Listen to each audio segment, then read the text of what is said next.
considered letting too many people into our country. Just a few years ago, news stories like these filled America's television screens. Immigration is not an entitlement, it's a privilege. America must take care of America first. Today, the U.S. government has renewed its commitment to defend its southern border.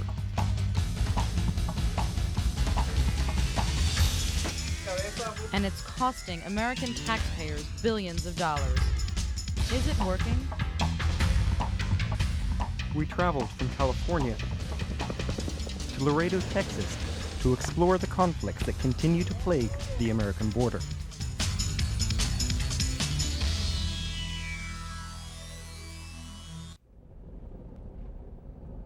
Hello, Donna. Ed and Donna Tisdale used to live in peace and quiet here on their ranch east of San Diego. What goes on out here, what goes on in Washington is a whole different ballgame. Just past that high tower line, that's Mexico. And where those pine trees are in the hill, that is the border. They say their property has become a freeway for drug smugglers and illegal border crossers. The last 2 or 3 days, we've had 30, 40 people through here. 40,000 people came through my ranch. How many people came across in the other 2,000-something miles? All they want to do is get from point A to point B, and they don't give a damn what they mess up in between. Radios, they carry night vision. I'd like to own a set of goggles like that myself, you know? So yeah, I'd say they got some pretty high-tech stuff going. We just started taking film of what was going on, and this is a tape of the illegals. They came through here every morning for months and months. For residents, the pain and frustration of having one's land overrun by illegal aliens is still fresh. And when you try and call law enforcement and it takes 45 minutes or 3 days to get a response, you know, it's a problem. So our questions to the law enforcement agencies are, you know, what are we supposed to do? Are we supposed to defend ourselves? Are we just supposed to let them, you know, run over and take control of our property? And the basic answer was yeah. But as frustrated as they are, the situation is changing along the American border. That's because the federal government has taken billions of dollars and aimed it right at the heart of the problem. Some right there. Arriba. Over the past 5 years, the INS budget has nearly tripled to $3.8 billion. Lots of the money has gone here. This is what's called a port of entry. It's the border crossing at San Ysidro, California, just south of San Diego. It's ground zero for Operation Gatekeeper, a government plan to crack down on illegal immigration and the drug trade along the southwest border. There you go. Operation Gatekeeper is a joint effort of the INS, U.S. Customs, and the National Guard.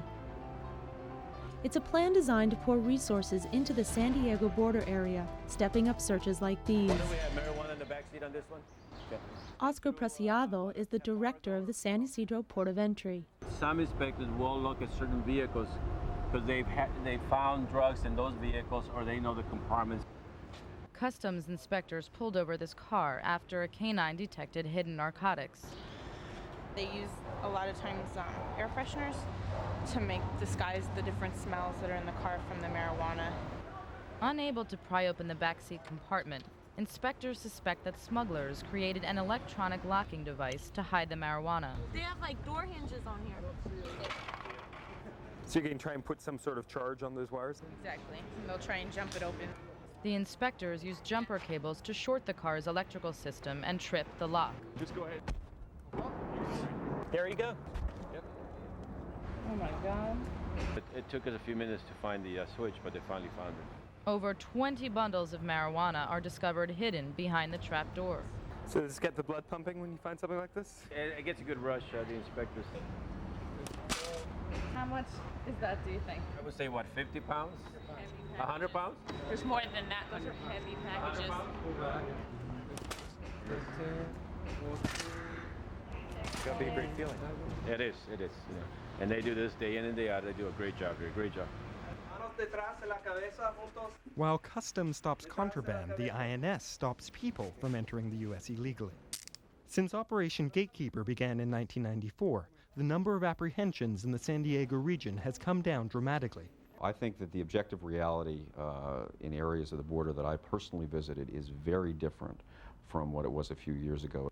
Michael Bromwich is the Inspector General for the U.S. Department of Justice. There are lots more Border Patrol agents along there. They are very visibly deployed. You can see their cars, strategically located along the way, and that's exactly what people who might be thinking of coming across the border see. We're loving it. We're ecstatic. Border Patrol agents like Robert Gilbert say that all you have to do is spend the day with them to see how much things have slowed down. Since Gatekeeper was initiated, through the resources we've been able to take control, and apprehensions have indicated such as they've gone down. I'm going to show you a couple videos about what used to happen here.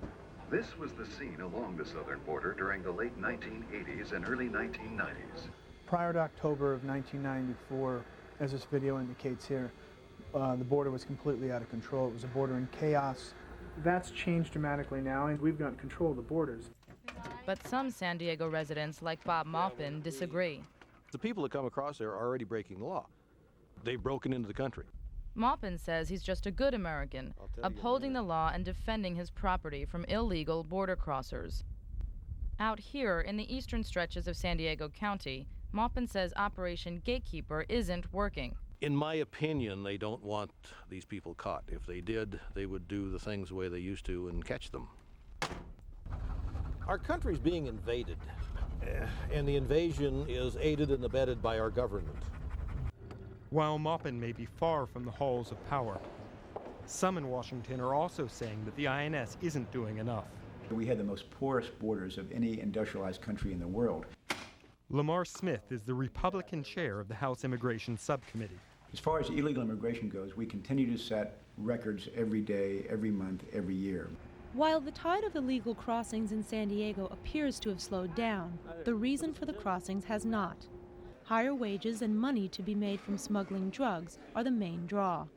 Those coming across the border face Gatekeeper's high-tech defenses, including planes, night vision goggles, and infrared scopes.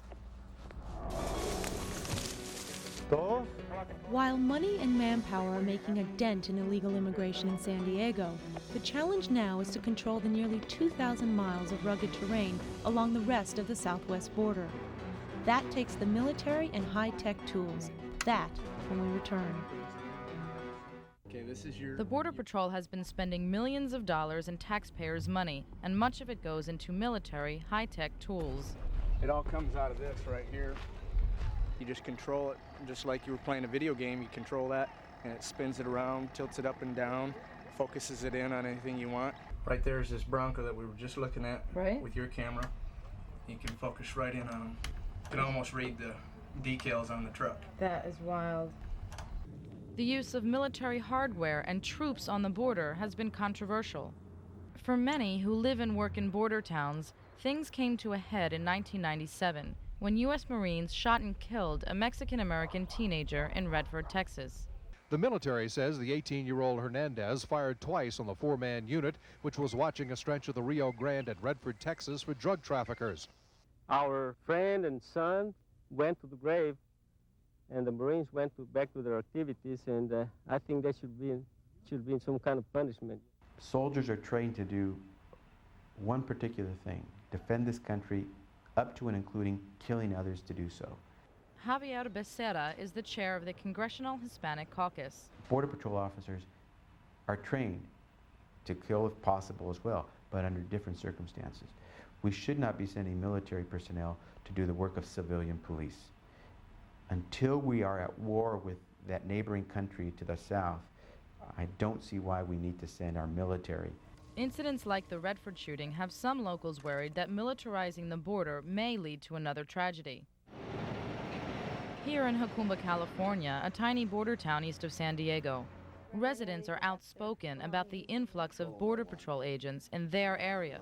As we are standing here at this moment, there's 100 guys hiding in the bushes out there somewhere looking for Mexicans. Bob Mitchell says that Jacumba is under siege. There are more law enforcement personnel in this hamlet per capita than in Bosnia. Border Patrol is more invasive than the Mexican people themselves. Geez, I bet 20 come in and 20 leave, you know.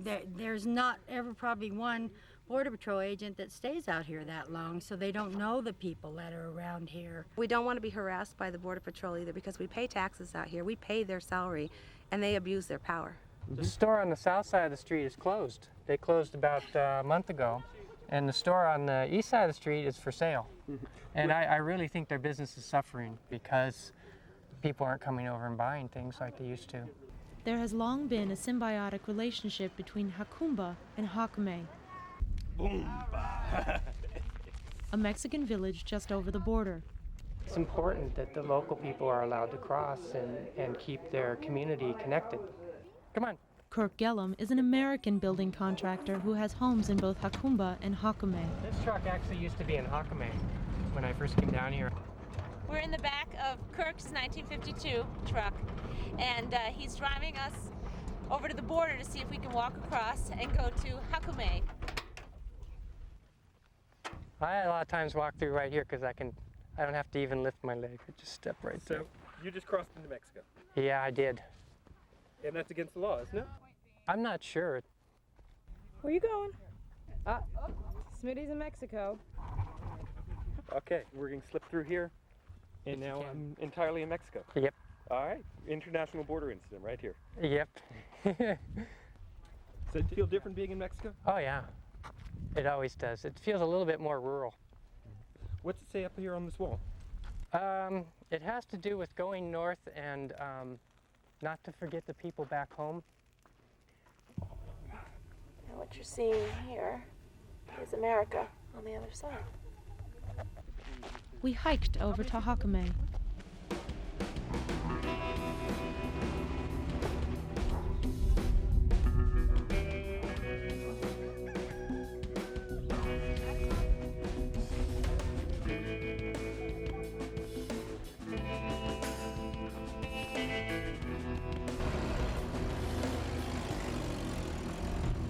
Here, Kirk introduced us to the local store owner. Lo único que sí miro mal es que si estamos en... He's saying that before they put up the fences, you know, the Border Patrol was always there. They're there now and they're there before. But he's saying we're putting a wall up, whereas at the same time in Berlin they're tearing it down. And it's just such a contradiction. You can only stop people so much. If people are willing to cross an ocean or climb mountains to get here, a fence or a ditch is not going to stop them. We're always going to have people who yearn to be in the United States of America. 85 miles to the west of Jacome is Tijuana, Mexico. There, Jose Bravo, a local activist, took me to a place called Friendship Park. Friendship Park symbolizes the long-standing relationship between the U.S. and Mexico, but it was split in two with the construction of this fence. Here's the monument. See the monument right there? It's split in half. Now you only have half the friendship you had before. So you know when you look through that you're not welcome there. That's right. At least some people aren't welcome there. Some people like immigrants of color. While Sammy was with Jose Bravo in Mexico, Lauren and I visited the American side of the same fence with Agent Gilbert. Down where the fence meets the Pacific Ocean, we came across a group of Mexican teenagers. Their interaction with Agent Gilbert was surprisingly friendly. There seemed to be a mutual understanding between the American agent and the people on the other side of the fence. ¿Quieres sacar una foto? Con la cámara? Lauren and I handed our camera through the fence. Here's what they shot. Gracias. Adios.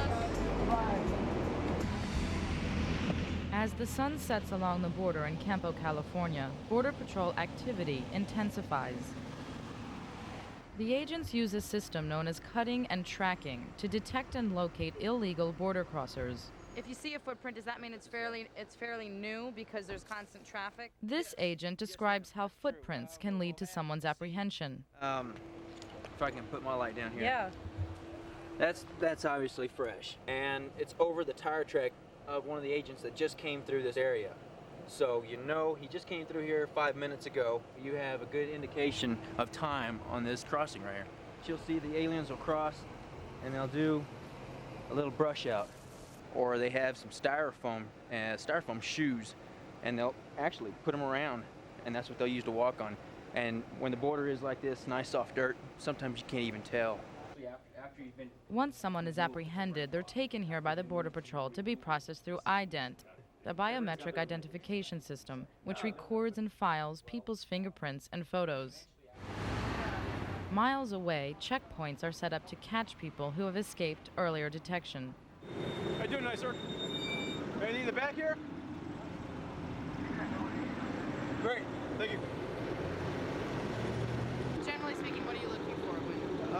Make eye contact with the drivers, look at their face, how they're reacting to the checkpoint. He wants to check this one out. It's got a notch in the card. Every once in a while, they'll try to run a load through, and if there's a case that won't hold up in court, they'll end up getting turned loose, but they'll notch the card to let somebody else know that it's been a prior.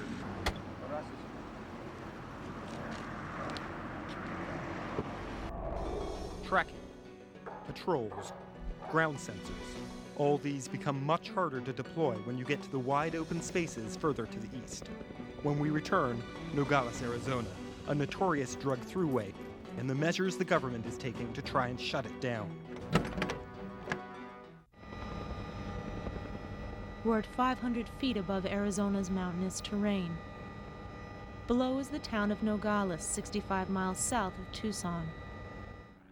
Richard Gorman is with the Drug Enforcement Agency. He says that only from the air can you understand just how dangerous and desolate this portion of the U.S.-Mexican border really is. It's a vast area that is virtually we're unable to patrol. 70% of the drugs that are smuggled into the U.S. are brought across the southwest border. That makes drug interdiction a priority along these hard-to-patrol stretches. Nogales is known as a major drug throughway, not only because the terrain impedes patrols, but also because drainage tunnels offer drug smugglers and illegal crossers a pathway from Mexico to the United States. This is the Morley Tunnel. We wanted to shoot in the tunnels, but Border Patrol agent Greg Carrupas warned us that they were highly contaminated. You don't want to go in there, believe me, you don't, because you never know what you'll take back. I've seen it glow at night. Yes, I'm not kidding you, it's glowed. We'll catch anywhere between probably 30 to 50 people coming out of these tunnels tonight. To understand how the tunnels thwart law enforcement, Sammy met up with the Mexican border police known as Grupo Beta. Well, just put on a bulletproof vest here. Apparently it's quite dangerous where we're going. These tunnels are dangerous because they're used by armed smugglers.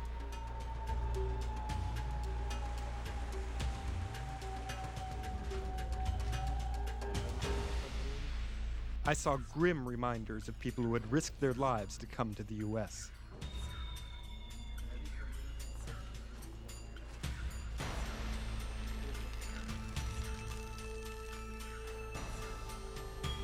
We came across a wallet which Beta agents said was probably stolen by a bandit from someone attempting to cross. Seeing this picture made me wonder what had become of this family. The Beta, go to. Suddenly, the Beta agents heard voices and ran after them. We came across this man huddled in the darkness. He told Beta agents he paid a smuggler to take him to the United States, but instead, he had been robbed at knife point and left to fend for himself. I left the tunnels with a better understanding of the horrors awaiting those who dare to enter in search of a better life. While Sammy was in the tunnels with Grupo Beta, I was in Nogales, Arizona with Eddie, a narcotics agent. Eddie is watching a van he suspects is being used to smuggle narcotics. So tell me, why is this vehicle suspicious? What is it that you guys see in this blue van? This van, they've already confirmed that it does have a compartment or a trap door that they can load it from underneath the So storm you're basically drain. saying that there's somebody in the storm drain who's handing the marijuana through the bottom of the van. Yeah. So it looks like nothing's happening with the van, but On the outside, yeah. Look, I'll show you what they mean by storm drains, where the bundles are coming in. These storm drains are used by smugglers to sneak drugs into the U.S. This is the van that they had yesterday. They took the seats out This is the hole that they were bringing the bundles in underneath. They had to have somebody in here setting them up, or because there's no way they can reach from the storm drain through the hole, toss them over there, unless you were Michael Jordan, bounce it off the wall or something like that. Eddie showed me the marijuana confiscated from the van. These are the bundles that came out of that van yesterday.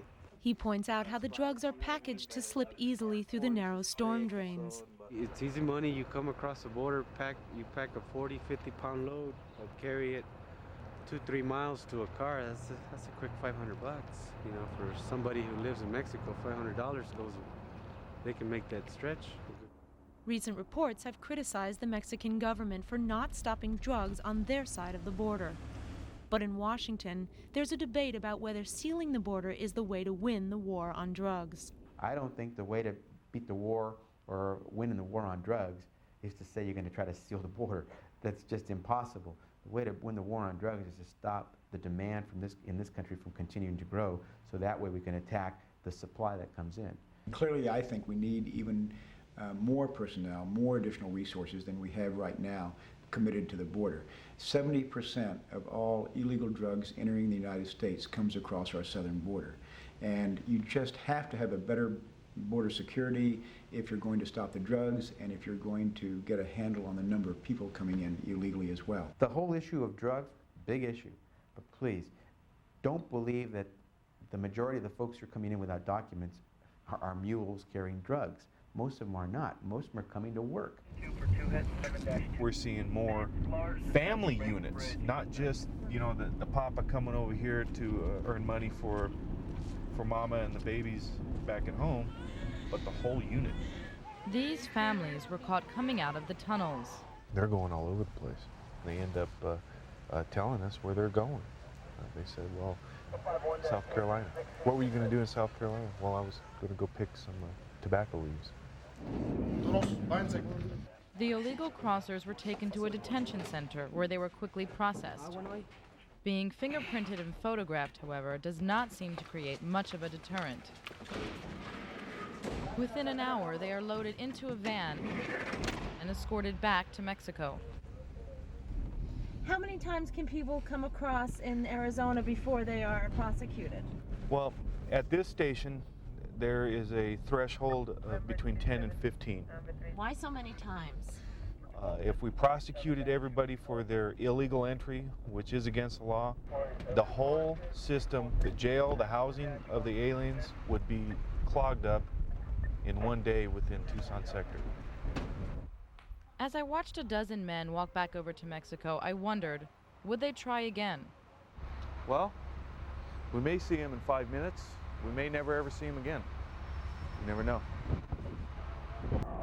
Why do Mexican migrants cross the border? In search of work. So does moving jobs south of the border, a result of the North American Free Trade Agreement, make a difference? We'll see how NAFTA has created new problems for customs and INS in places like Laredo, Texas, when we return. It had been 2 weeks since we began our journey along the American border. Our last stop was Laredo, Texas. 6,000 trucks a day cross from Mexico to the U.S. through Laredo. Traffic fueled by the free trade treaty known as NAFTA. Increased traffic means increased problems. They're trying to bring the narcotics through, and we're trying to catch them. So, you know, it's basically a game that we're playing here. Gene Garza is the chief canine inspector at the Laredo Port of Entry. Hey, settle down. And that's where it all starts. Officer gets here, picks up his dog, goes to work. They're a very useful animal, a very useful tool that Customs utilizes. It saves a lot of time for us. Here, find it. We cannot inspect every truck. The percentage of trucks that we inspect is only a small portion of the whole representative number that comes in. We've seen about a 30% increase in truck traffic, and we've seen that since NAFTA. The North American Free Trade Agreement reduced taxes and tariffs, making Mexico an attractive place for U.S. businesses to manufacture goods. But the new traffic generated by increased trade has created enormous pressures on the ports of entry. You can't have trucks hanging around for hours before they can cross the border. Plus one page. Demetrius Papadimitriou is with the Carnegie Endowment for International Peace in Washington, D.C. You cannot have people who need to come and do their business in the United States either getting hassled or, for that matter, having to wait for a long time to cross the borders. Many companies exporting goods from Mexico to the U.S. face delays at the ports of entry. Gailey & Lord manufactures pants for designers like Ralph Lauren and Calvin Klein.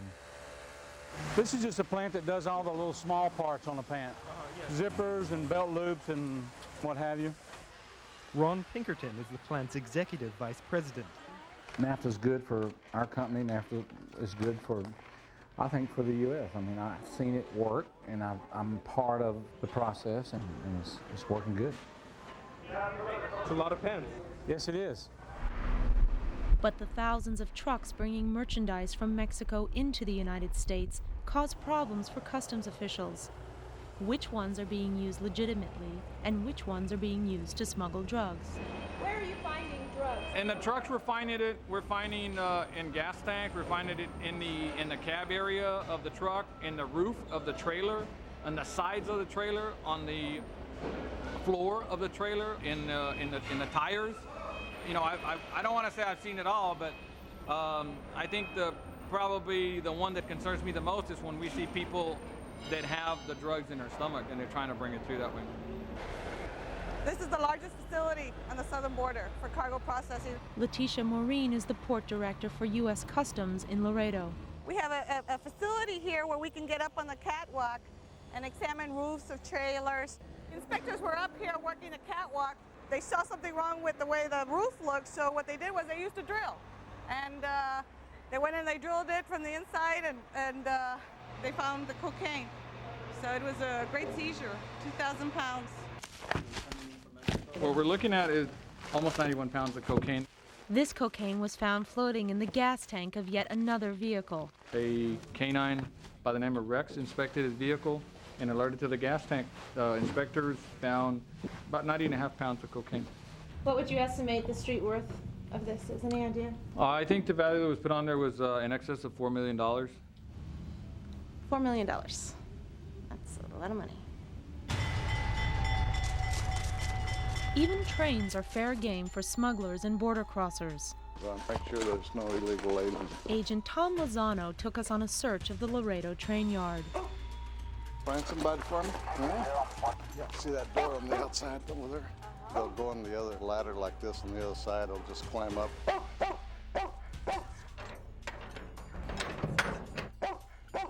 The vehicles are assembled in Mexico, and the people could already be smuggled inside of the trailer. We're going to have 4 up on top of it.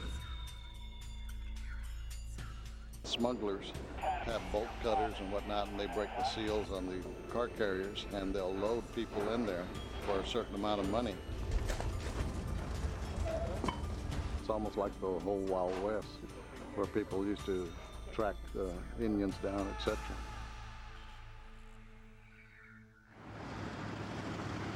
We heard that there's a controversy in this small town of Rio Bravo, Texas.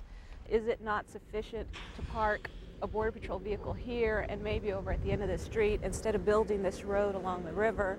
Cindy Cano, an attorney for the Mexican-American Legal Defense and Education Fund, is concerned that the road is part of a larger plan to militarize the border. So you think that this is a militarization of the border? Oh yeah, and you know, like I said, I think it's very naive of them to say, oh, they're just here to build right now, when in fact they're building an infrastructure for future use. She told me about an Army base camp being constructed nearby.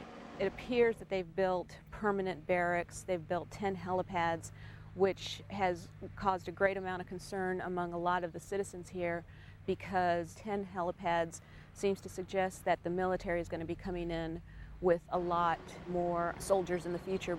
So the fear about the military working with Border Patrol is that the military comes in, they're not trained to deal with people coming across the border, and so it can get dangerous. Right. And if there were to be, you know, any kind of covert patrolling out here, the residents wouldn't know about it until some tragedy were to occur. We visited the Army base camp that Cano told us about to hear the military's side of the story. These soldiers are here to do a specific mission for us, and that's to upgrade and improve these roads. Border Patrol agent George Gannot explained the need for better roads. By the time my agents get out here and get on these tracks, whatever we're following at that point, we don't know if it's illegal aliens or narcotics, they're already a good 8 to 14 hours ahead of my agents. If you have these clean roads, these nice fence lines here, well, that gives us faster access to those tracks and those people. Come on, move the chute! Those roads would normally be built in Haiti, Honduras, Bosnia, someplace else. Now the United States and the local citizens are getting to return all their tax dollars. So the military here is not working to patrol the border with Border Patrol? Just the fact that they are military coming to the border to do something, automatically the red flag goes up and they say, oh, they're militarizing the border. When in fact we're not doing that. All we're doing is building the roads, and that is it. But why then were 10 helipads being constructed? The helicopters are the ones from the Army or whoever's down here doing training, and that's basically what this facility is for, as far as I know. It's just for more units to come down here and do training missions. Hey, first squad! While it's uncertain what the Army's long-term plans for the area are, some lifelong residents want the military on the border. Bud Natus is a cattle rancher. I'd like to see the Army stationed on the river all the time. I mean, we have the Army. What are we paying them for? To protect our country. Bud took me to the Rio Grande, which borders the edge of his property. It's not even knee-deep here. Actually, right now, most of it you could walk across stepping on rocks and not even get your feet wet. There's some pretty fresh tracks here. Looking, they're not even dried. So would you, I mean, if they said, can we put up a fence on your property, would you let them? Yeah, I'd let them. Yeah. Let them build a big one. You want to ride? Sure. You ride pretty good? It's been a while, but I'd love to come out with you. Yeah.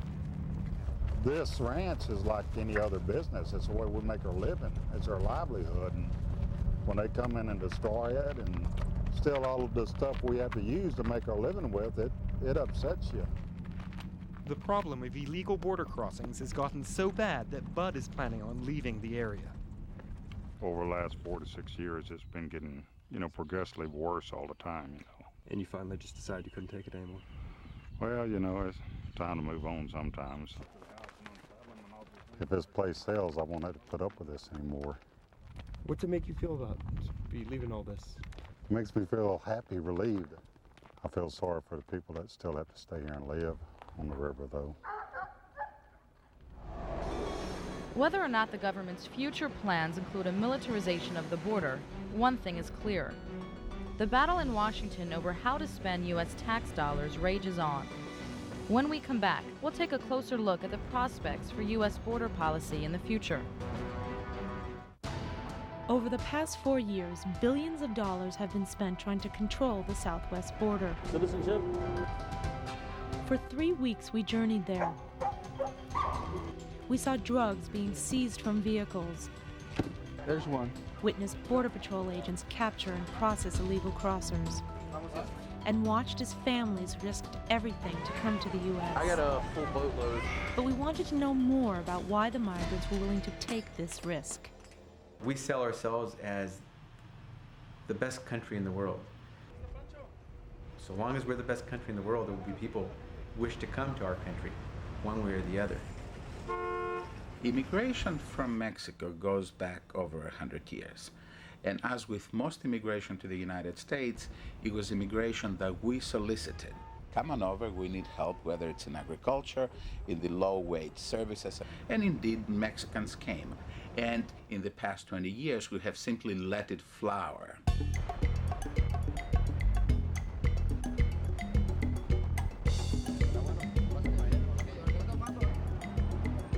Many migrants cross into the U.S. through Tijuana, a prosperous Mexican city just 20 miles south of San Diego.